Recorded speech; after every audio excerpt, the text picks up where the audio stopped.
Does politics get in the way of governance? My guest believes it does.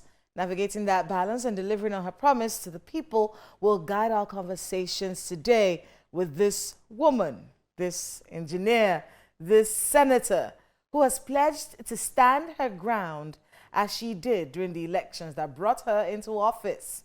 Hello and welcome to Political Paradigm on Channels Television. I am Kayla Megwa.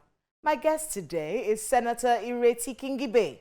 Born on the 2nd of June 1954, she's a Nigerian civil engineer and politician with a degree in civil engineering from the University of Minnesota.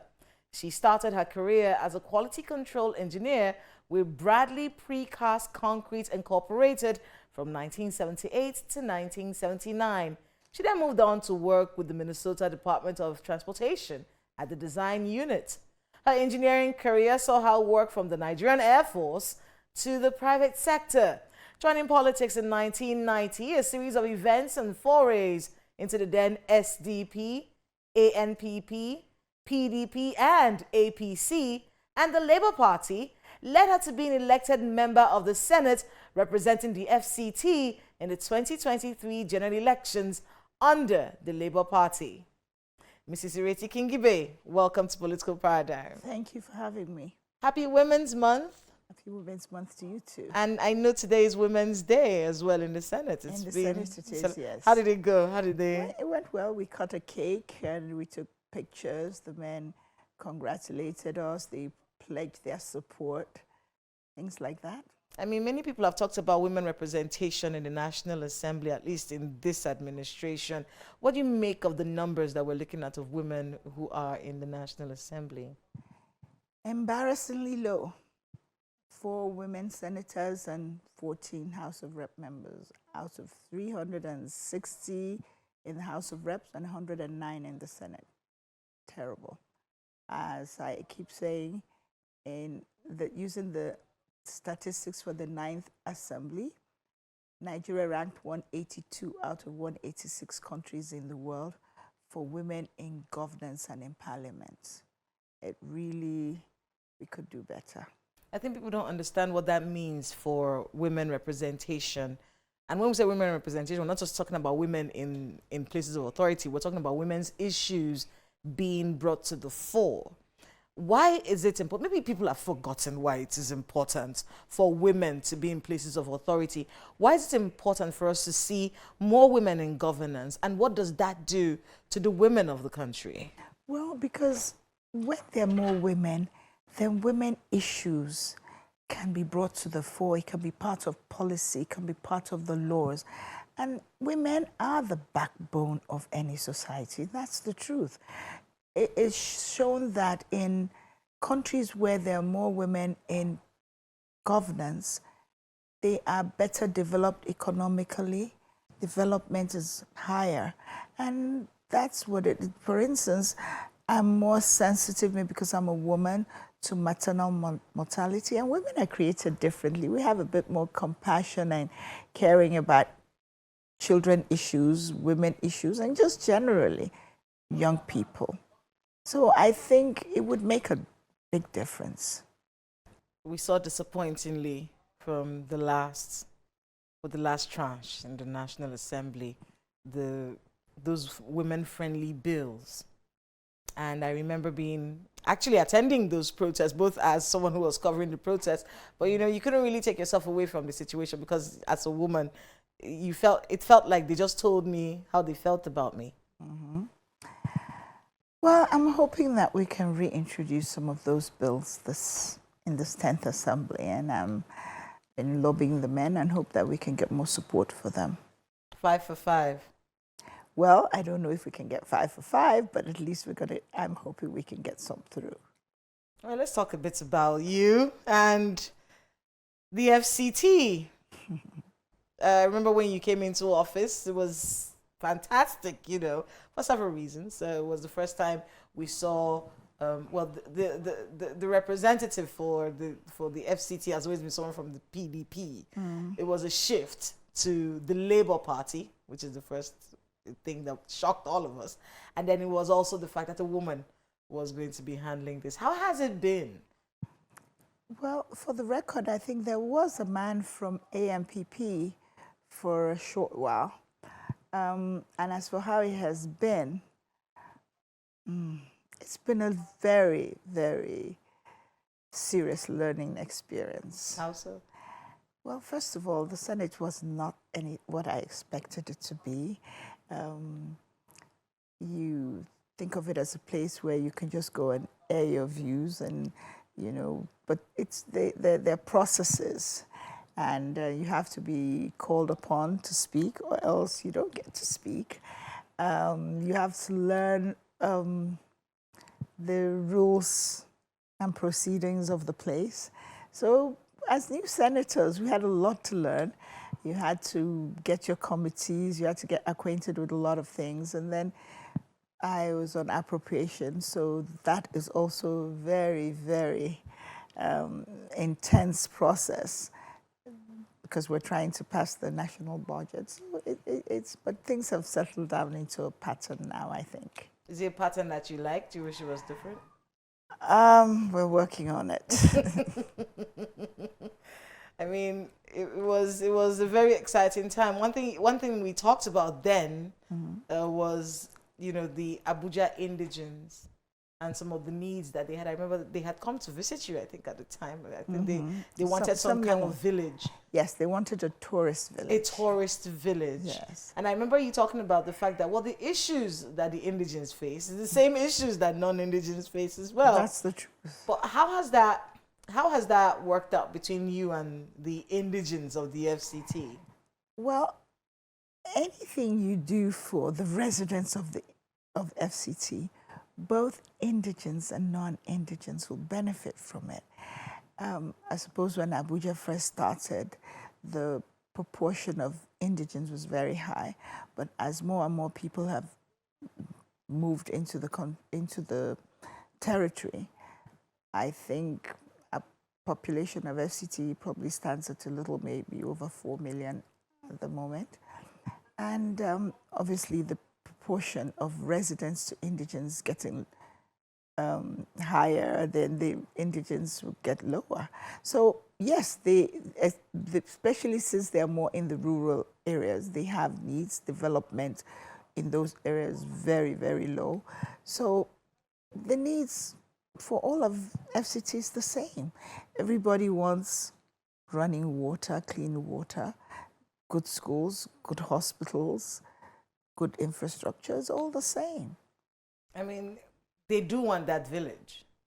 Yes, they will get the village eventually. I'm working on it. They may not get it until much later, because first of all, I have to work out the modalities, citing it, all of that.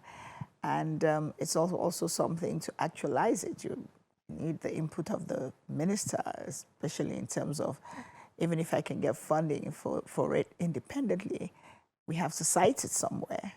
So I will work on it. A tourism village. Yes, and also it ties into the fact that I think tourism should be a serious revenue generating sector in the country, and we haven't quite tapped into it yet, but we could.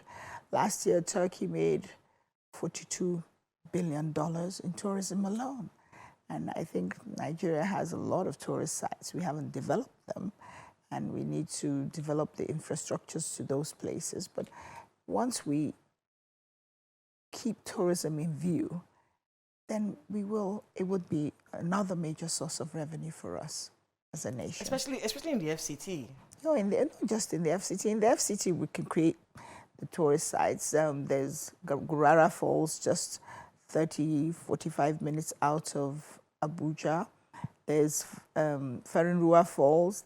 There's a lot around here, but insecurity makes it impossible for people to actually just get up and go to those places. So we have to work on insecurity first. It's interesting that you mentioned insecurity, because that is something that I know you and the FCT minister, well, I don't know how to describe. You have criticized, a lot of the things that the FCT minister has been doing since he came in. Some people actually started to think that there was some kind of impasse between both of you. I've heard you clear it up so many times. I know there is no impasse. You just have a difference of opinion as to how things should be done. Let's start with security. What's he not doing, or what should be done differently in your view with security in the FCT? Well, in the beginning, I felt he wasn't taking it as seriously as he should. But I must say, subsequently, there's still a lot to do, but he has stepped up on the subject of insecurity. But then there are other things also that I mind. For one thing, FCT has a lot of places where we need roads, and I can't understand the point of scraping perfectly good roads to pour tar on them again when we could actually spend the money building new roads. The roads that he's scraping up have at least a good 10, 15 years on them, and I just find it a waste of resources and not a priority. Maitama Asokoro Garuki will say they have the best roads in Abuja. There are places like Lugbe, Nyanya, Karu, where the roads are terrible, and I can take you to places where going there would actually make you sick. That's how bad the roads are. And so there's a lot to do, and I just feel that this is a waste. And not only that, because I am the representative of the people, where I working with him, we would talk about it, but as it is, the people call me screaming. The people whose roads are being scraped call me screaming, but there's nothing wrong with our roads.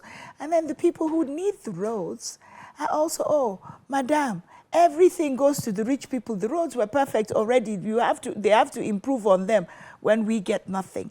So all these things just does not make government look good. And I am part of government, a different arm of it, but we are all different arms of government. It's interesting that you brought up the issue of roads, because many people are looking at Abuja is more of a construction site today than it ever was. Some people think that's a good thing, but I'm understanding what your point is. These roads were not bad, so to speak. No. But he would argue that we needed some of these bridges. The one that is at Apo was quite a nuisance. Yes, that was abandoned for a while. Yes, there's this those other, ones all are these fine. pedestrian bridges, and of course the bridges that turn into rings that lead across parts of the FCT. Those ones are perfectly all right.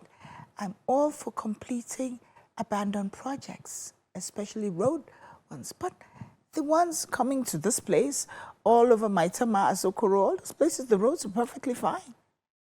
So you think he should have done more roads in rural areas? Not necessarily rural areas. If you go just veer off the airport road a little bit, you go into all those places, there are no roads. Well, he said I'm trying to remember what he said. He said he is building, he's doing at least one road in each area council. Of 5 kilometers, what's that? Do you know how big an area council is? That's not much. The truth is that this is money we could, you see, right now we're struggling as a nation. This is resources that could have been used for something else. Because if those roads were terrible, in fact, as I was driving up here to come here, you can't see much difference between what they're doing and the ones they're scraping off. And that, I feel that we could have used the money somewhere else. So we just really have a different view of what the priorities of the people of FCT are. That's one of our issues. You have criticized him in many ways. Those statements you made, you said he runs the FCT as though there are no people here. Yes, because, for instance, I think that in FCT, education is not where it should be. One thing, public schools get levies which they shouldn't have because they're meant to be free. You cannot say, make something mandatory and then tell the parents you have to bring X amount of money in whatever form you put it. Then obviously there are lots of people who can afford that. Now even the taxation of private schools, I don't agree with that either because we barely have enough. The education is one place that we're not doing great as a nation, and I really don't see that we can go and tax other places, but not on education. So there are a few policies that I disagree with, truthfully. The the needs of the people need to be taken into consideration. FCT is not just like any other ministry. It's a ministry, he's the minister, but that has to administer to 40 million people. They live in his ministry, so to speak. It's not like the Minister of Works or anywhere else, if you understand what I mean. That is there. Also, the other thing, he may not be elected, he's appointed, but the president, who's supposed to be the governor of the FCT, is elected, as I am elected. So therefore, in lots of ways, we are accountable to the people. And since he's administering on behalf of the president, he needs to keep that in view. That, okay, yes, the president is his boss, but the president is elected, and therefore he can't just behave anyhow to the people of the FCT, because in his own way, too, the president is accountable to them just as I am. You understand what I mean? Do you think he's behaving anyhow? Oh, yes, I do. You think the FCT minister, in what ways? I mean, I think for many people who are big supporters of Minister Wike, it seems like he's looking at the aesthetics of things. It's a nation's capital. It's supposed to look a certain way. It's supposed to be presented a certain way. It's a not. nation's capital where most of the places have no water. You have to look at needs first before you get to the aesthetics. All that is just show.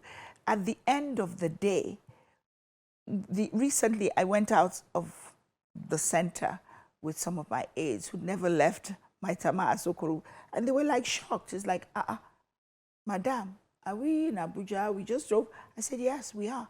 The roads were deplorable. Now, we need to look at food security. How do you take farm produce from those places to the markets? So aesthetics is fine. It's like you spending money on powder when you need food. It doesn't make sense, at least not to me. So obviously we have different perspectives. Has that affected your relationship with him? Truthfully, I don't have any relationship with him. He's ignored the presence of the elected members, at least my presence. I've asked for meetings with him several times, which is ignored. Obviously, he feels that the representatives of the people do not count.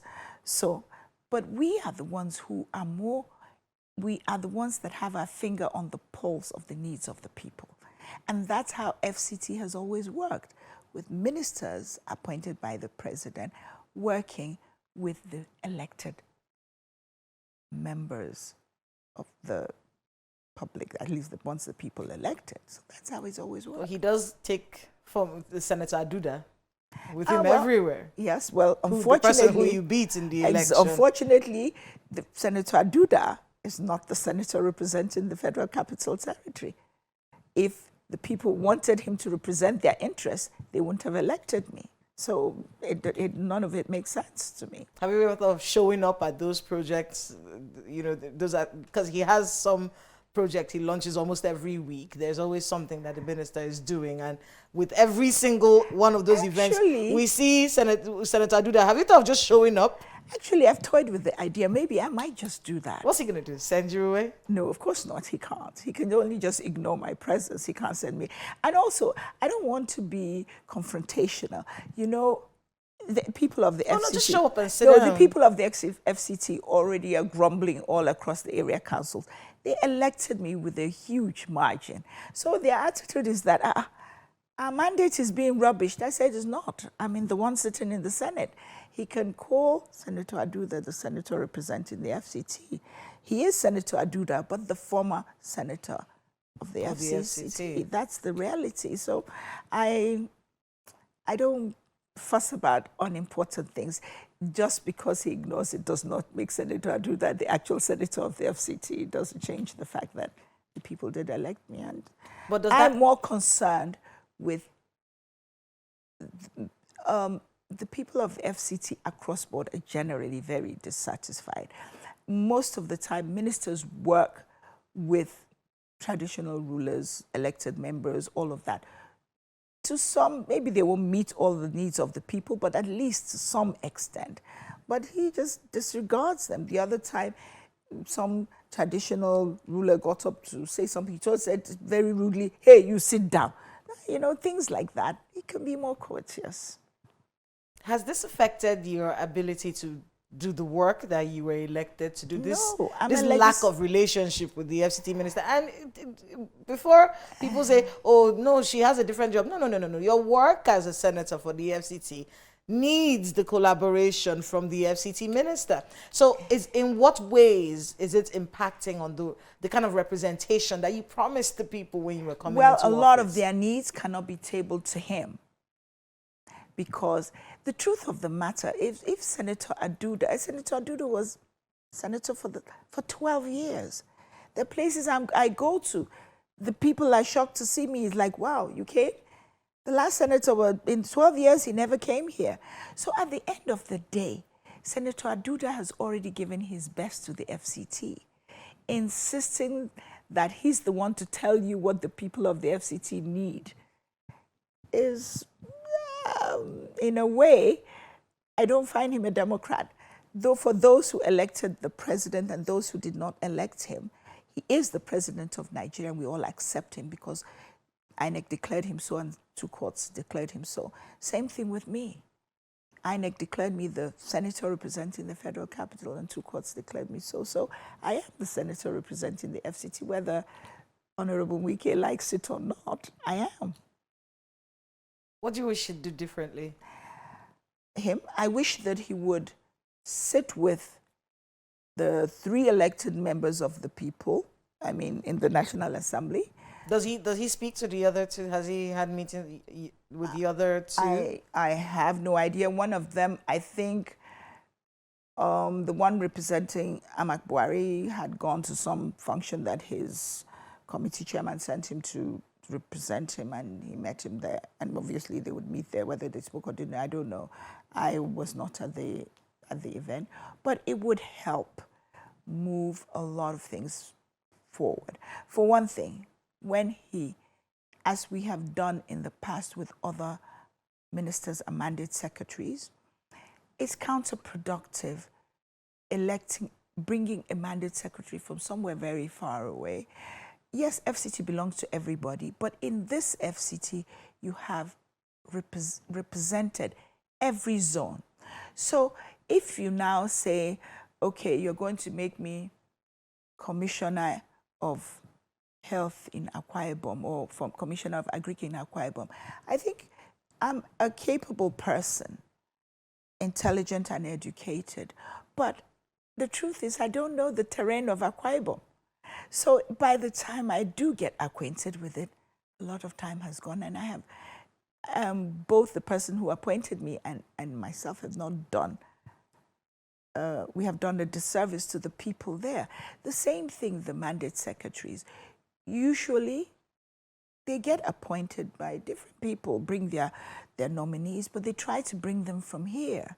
And then it's taken to the National Assembly for a confirmation, just like the president appoints anybody he wants, and he brings it to the National Assembly for confirmation. It may be a formality, but it does get done. But in his case, he appointed the people, just put them in. He didn't bring it to the National Assembly. He's about to appoint maybe PermSex, and the word on the streets is that because lots of people are agitating, Madam, you cannot let him be doing these things, blah, blah, blah, that he's going to bring people from River State and make them PermSex here. Now, that would also be unfair on the Federal Capital Territory because they wouldn't have any historical knowledge of the places there. You understand? Because FCT is not like everywhere else, and that's the truth. But he's the minister, and so we will titter and totter along. Let's go about other things that he's trying to. Interesting that he brought up the case of the new PermSex that he's going to appoint. They want some kind of civil service for the FCT. Well, yes, which the FCT should have. But there are already people who have been working in the system. Directors that could be promoted to PermSex, DFAs, people who have been there for years and years and years. So the places will run more efficiently and it would be more productive. That's all. There's talk about the review of the Abuja Master Plan as well. Is that something you're aware of? Well, maybe he's going to review it by himself. I don't know. But what do you think? I think the master plan needs to be reviewed, but taking the interest of the people into consideration. It shouldn't be reviewed in a vacuum. And also, maybe if this was Wike's second term of being a minister, I'll say, oh, he's used the last 4 years to learn about the territory, but he's just come. It's just like me saying the first day I got into the Senate, I know everything about being a senator. That's not true. He also has plans to ban cattle rearing in the city. Which is a good thing. Open grazing. Yes, I agree. But he should also provide a place. There's one that's already provided, which should be made, should be developed and made, in a manner that it's conducive and appealing. I believe that if you created a place where there's water and grass and everything, you don't have to tell the cattle rearers to go there. They would gladly go there. Beats trying to look for grass by the side of a tarred road. It's always so strange whenever we see that happening. You go to other nations, other countries, and you go to, like in DC, imagine cattle going across the White House. But you see, a lot of things that he says he needs to do, but they have to be laws. That's the thing, or policies or something, bylaws. So when he says, I order this, right? FCT isn't like, he's not the governor, so it's not like other places. So when anybody or a group of people take him to court, it gets stuck there. So a lot of good policies don't get implemented because of that. But if it was brought to the National Assembly or he's working with the legislators, I need this policy in place, they would take it there, pass it, because, as I said, the National Assembly is the State's Assembly for FCT. There are lots of things that we need to ban. For instance, like blasting within the city. There are tons of them. But we can't just go and announce it and say, I ban this or we ban that. We have to make it into a law that people have to obey. In fairness, he did say that, we're working on it. He said we have to take in a lot of things into consideration. We can't just make an outright ban on open grazing, but it's something that needs to be done. So he did say he was going to take a lot of things into consideration before making that rule. He can't make the rule. That's what I'm saying. Rules are made by legislatures. You understand? You need legislators to make rules. Legislation is the rule. So you don't make rules in government by just announcing it and wishing it or ordering it, because then the people don't obey. And if you take me to court, you have to show the law that I have broken. Do you understand? I know. So we'll circle back to Minister Wike in a bit, but I wanted to talk with you about your party, the Labour Party. The accountability questions that have come up recently. We did hear recently that Mr. Abure has been confirmed as the substantive chairman of the party, so congratulations for that. Let's talk a bit about these questions of funding and accountability and the impact that has had on the credibility of the party. As someone who came into office on the heels of that party, how does that make you feel?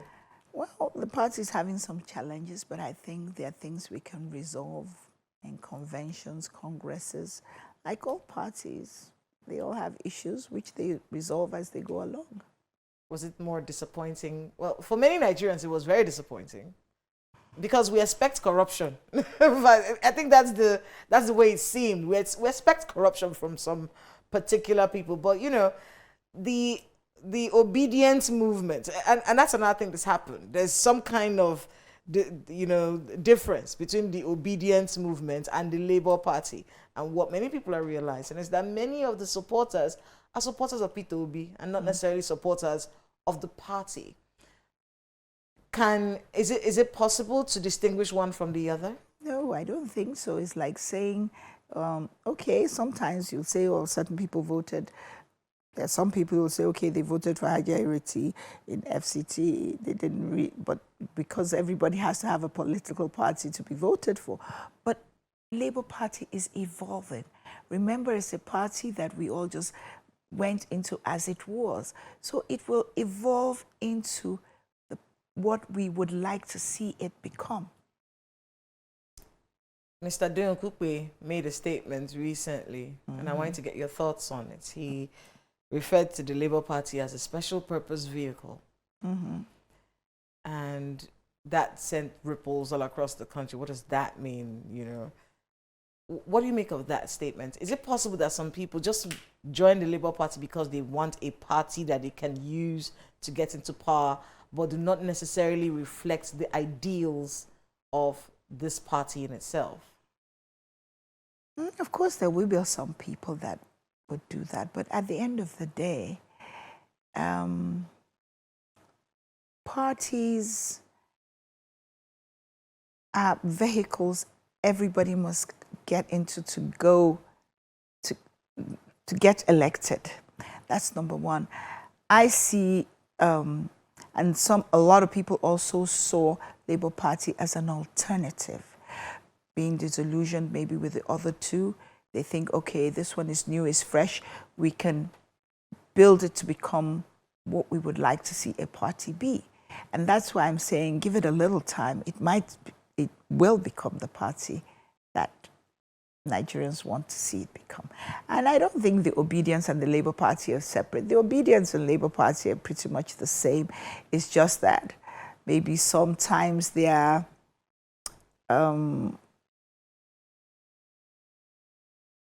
ideology or their vision might digress a little bit sometimes. In what ways? A party has to follow a process and do things. They have to have a procedure. Sometimes I think the young people might be a bit impatient, but they do see Labour Party as an alternative. And I think that is still so. Do you think the Labour Party has what it takes to get into government? And I'll tell you why I'm asking this question. You see, when these stories started coming about accountability, a lot of people started speaking about that question people had earlier. What is the structure of this party? Oh, the people are our structure. Not everyone who asked that question was in opposition. Some people were just genuinely concerned. Because with coming into power, at least you've been in the Senate now for a while, and you can see that things are a little bit more different. It's never really, oh, we're just in. No. You need to do a lot. There's a lot of ground you need to cover. There's a lot of alliances you need to have. There's so much that you need. So that question of structure is one that many people still question. Even with your candidate that's coming out in Edo State, Mr. Olumide Akpata. Fantastic man. A lot of people love him. Very popular. One of the best Nigerian Bar Association presidents that we've ever had in this country. Very outspoken and exciting that he moved into politics, because most people on that line do not make the jump into the political arena. But many people are still asking about that question. Okay, so you're very popular. Same thing with Mr. Peter Obi at the time. You're very popular. People love you. But how are you going to govern?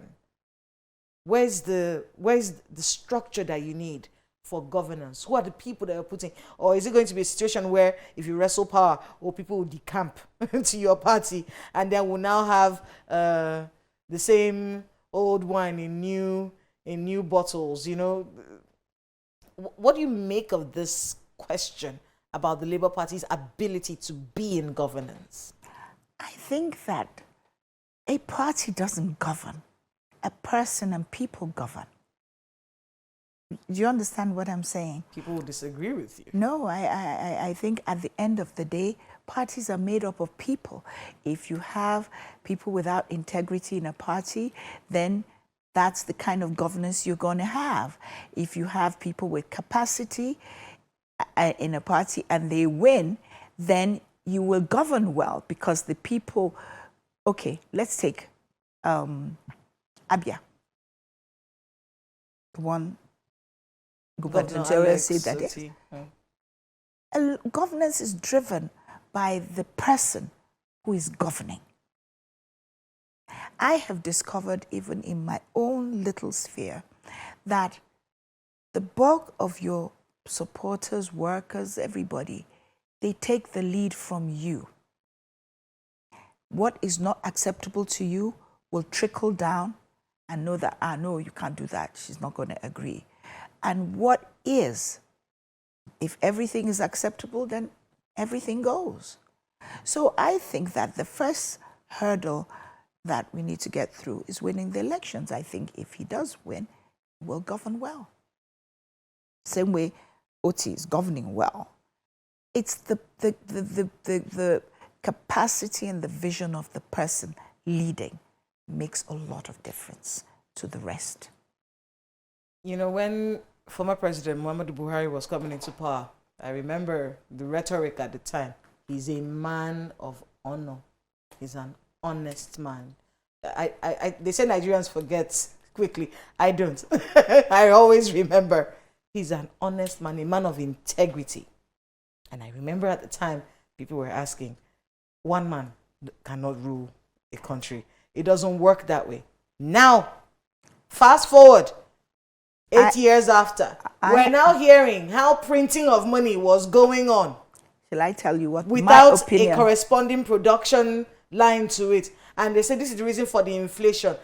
But everyone what I'm asking now is, who was in office? Oh, he didn't know. What do you mean he didn't know? It's the same question that I'm trying to find out about. This one man can handle things. It's not one man can handle things. The truth of the matter is that I started politics in AMPP with supporting, and so did with him.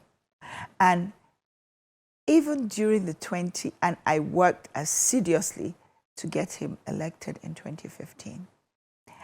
You're talking about former President Buhari, yes. And I must tell you that even while I was campaigning for him in 2015, I noticed a marked difference between the man I've always known, his passion and his involvement, to the man I was campaigning with. And whenever I asked somebody and said, don't you think he seems a little detached? I would say, yeah, madam, maybe he's just tired. Or he's older. Maybe, whatever. But the truth of the matter is, I think had Muhammad Buhari been president in 2003, the quality and caliber of leadership you would have seen would have been much different from what happened in 2015. And those of us who even knew him were just as surprised. But obviously he's older and maybe he had health issues we're not aware of, or a lot of things. You can't say the same for an Oti or an Obi or an Olumide Akpata. So it's not about one man, it's about, and the truth of the matter is that I'm much older than when I first started.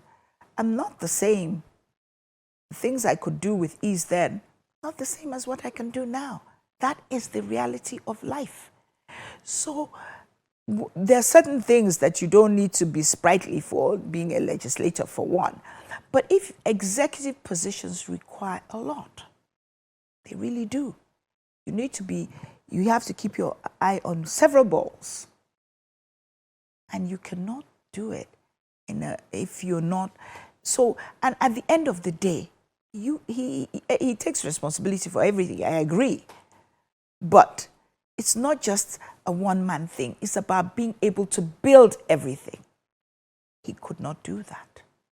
If we made a mistake in 2015, we shouldn't have made that same mistake in 2019. Do you think we made a mistake in 2019? Of course we did. And 2023? Well, 2023 we still have to see. 2023 government just started. The president can, from the little bit I've spoken to him, I think he wants to make a difference. Now let's see how that translates into implementation and reality. Let's talk about the president. Mm-hmm. Now that you've been a senator for a while, it does feel like you have a closer relationship with the president than the FCT minister in some ways. Because at least you have had meetings with the president. Well, let's put it this way. I never met the FCT minister before he came to FCT, and even now, I think I maybe met him only twice. Have you ever spoken to him? Twice, yes. Once I met him at some social function in Lagos. We greeted each other.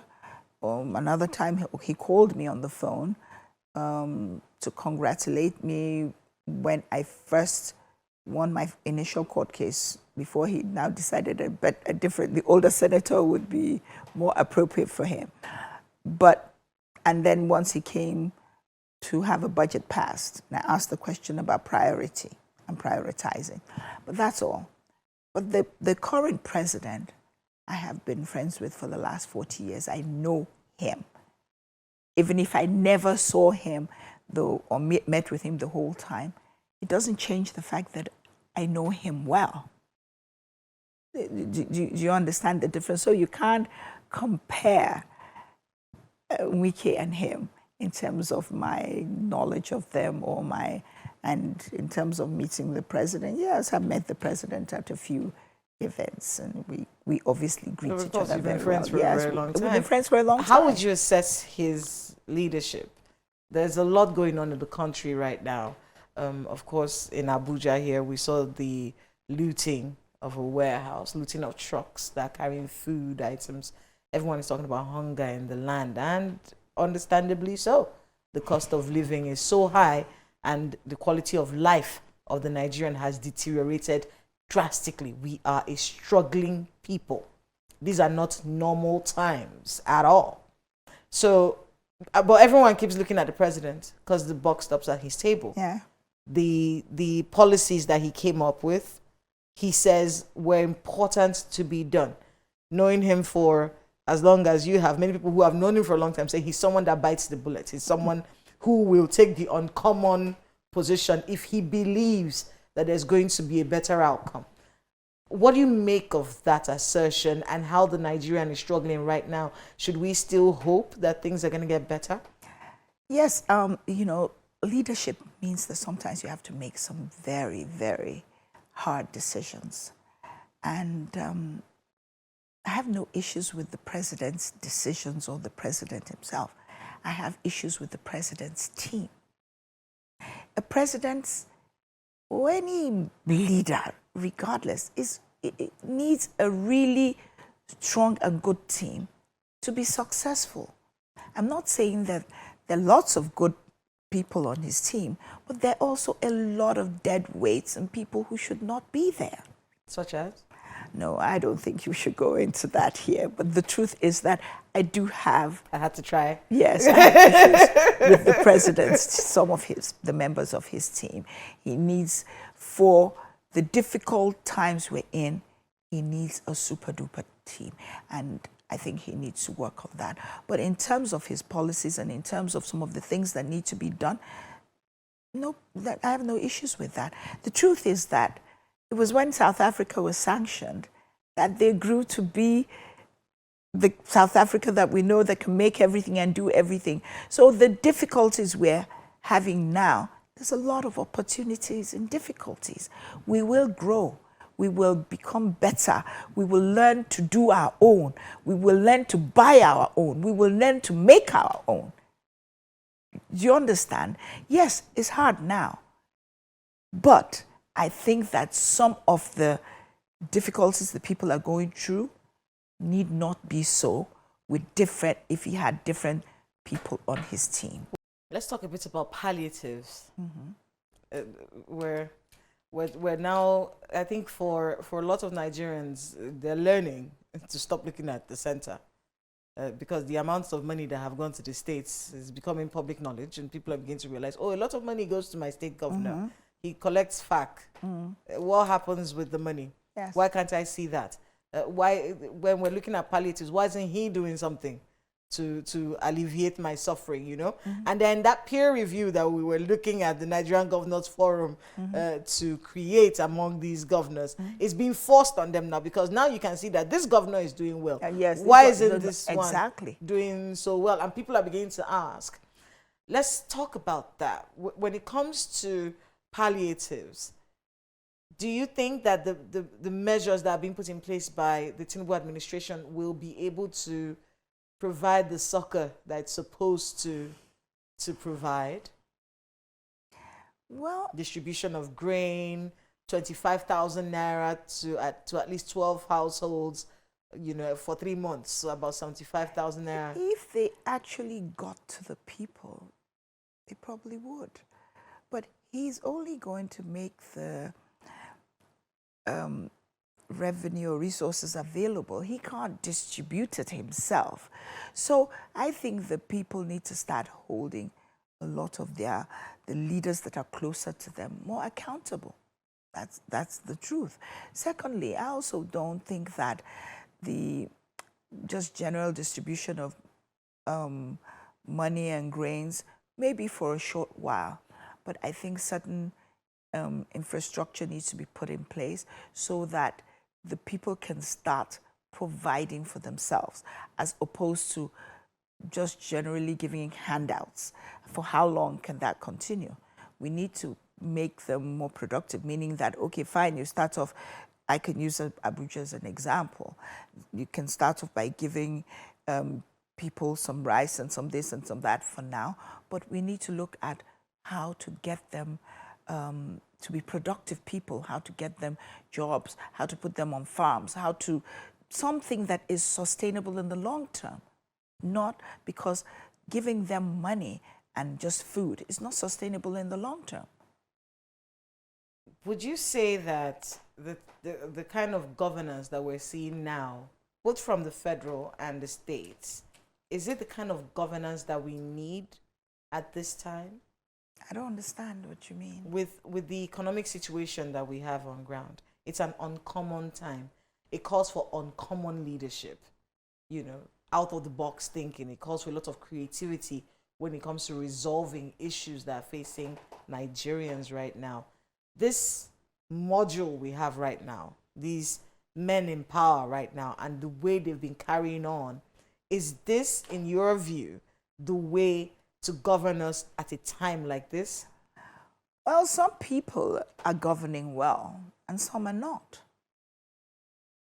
And the truth is that maybe we need to look at some of our, maybe we need to look at some things in our constitution. We need some sort of the restructuring. We need, for one thing, I don't think it's just about the leaders. Yes, the leaders, a lot of them leave a lot to be desired. But also the psyche of the people has also been battered to the point where they also need to be reorientated. So I feel that the National Orientation Agency is an agency that's not doing what it should do. At the point we are in this time in our nation, the National Orientation Agency is an agency that should teach us or sell patriotism to Nigerians like religion. You don't see it, but you have to believe it, even when there's no proof of it. Because you know how when there's a problem, you need to unite to solve it. We cannot unite the way things are. Am I making sense to you? I like that phrase you use, sell patriotism. Yes, like religion. So if I make you believe, make you really patriotic, yes, we're going through difficult times, but you will not try to bring the house down.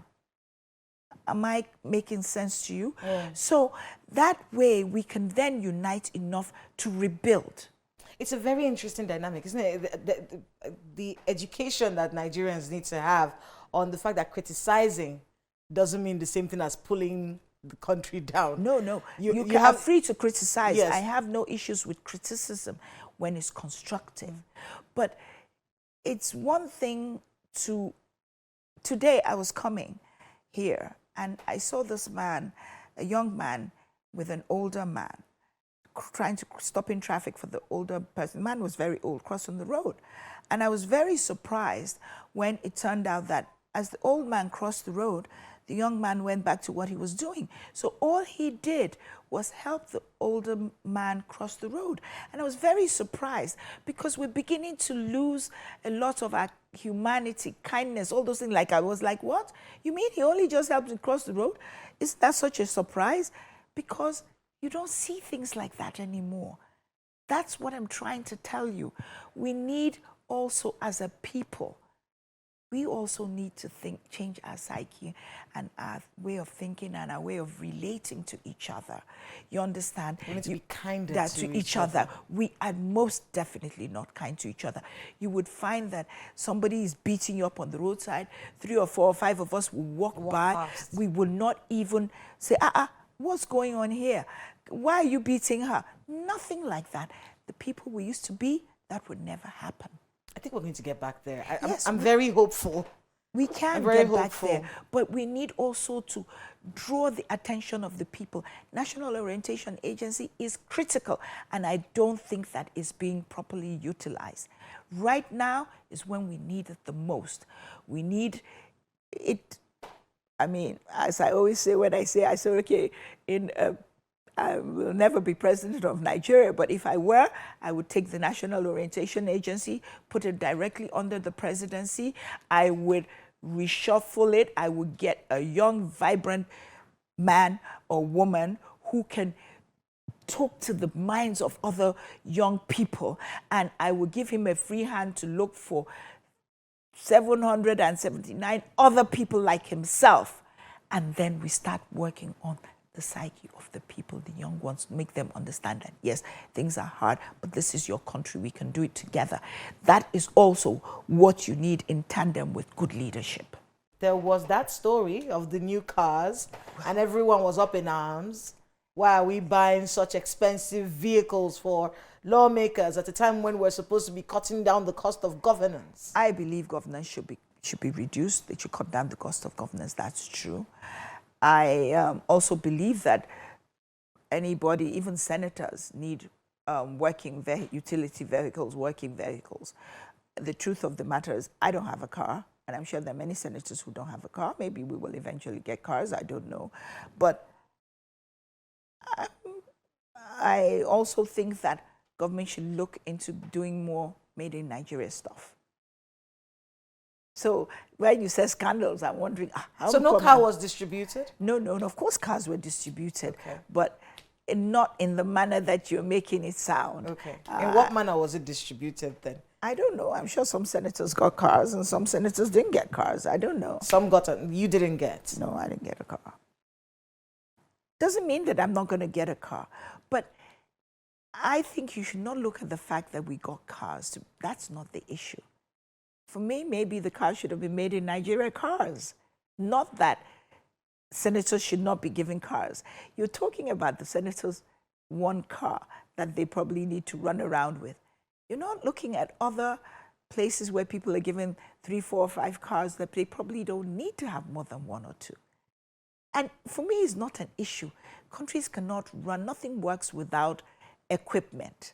So the Senate is a little bit more frugal than other agencies of government when it comes to reducing... Meaning that they gave us one car? I mean that let's put it this way, maybe we're all meant to get a car. There are lots of ministries everywhere where people need cars to work. My fuss is that the cars should have been made in Nigeria cars, not that they shouldn't have cars. So if they were innocent cars, I'd be perfectly comfortable. You'd be perfectly comfortable? Oh, yes, I would. Because you can't expect somebody to do a good job.